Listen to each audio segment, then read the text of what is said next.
The caption was textbook Sophie. Morning fam, feeling that steady peace today. You gotta fill your cup before you pour. Ebook launch countdown is on.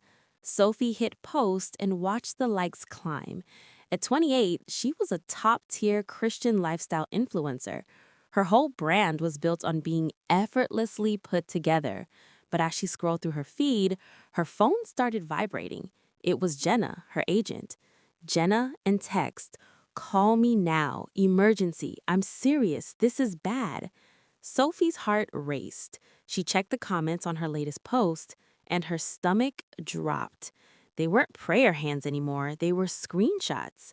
Peace? You wrote, "I feel like God is just waiting for me to fail. Why is this peace everyone talks about so fake?" Another user commented, "Wait, she's still hating on Richard?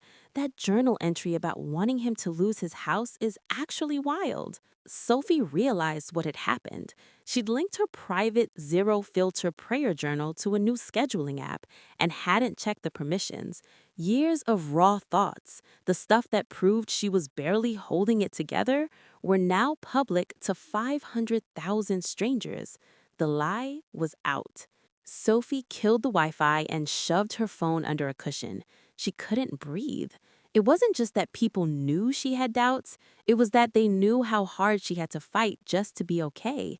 She felt huge shame over her bitterness toward Richard, her old mentor, and the petty jealousy she'd felt for other creators who seemed more successful.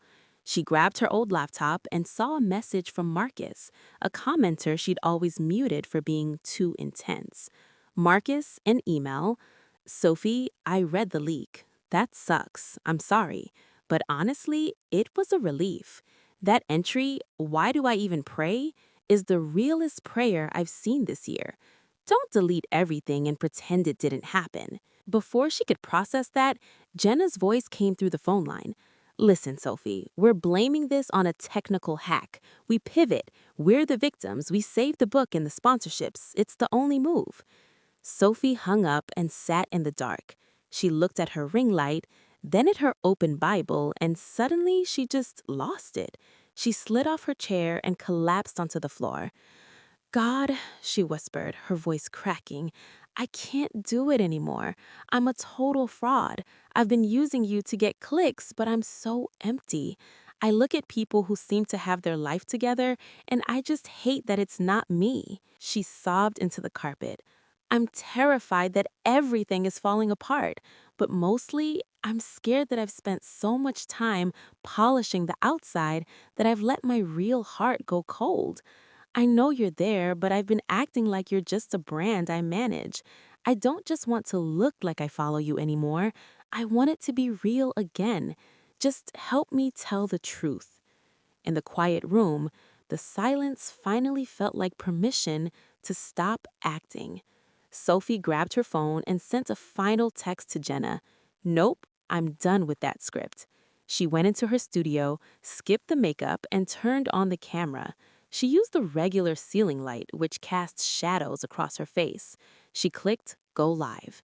"Hey," she said, her voice dry. "It's me. I'm not going to blame hackers. Those journal entries are real.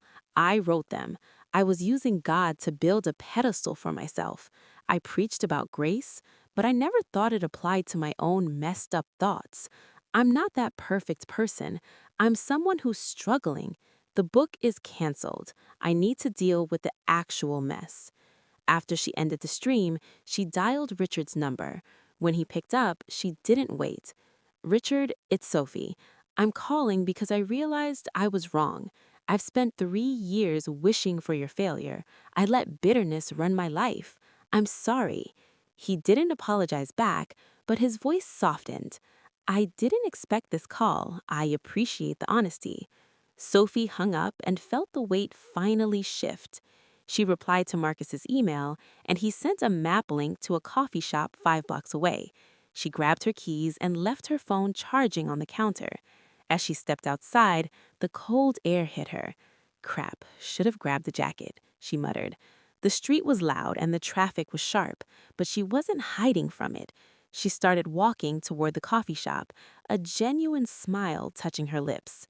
She was finally moving towards something real. Psalm 51, verses 1 through 7.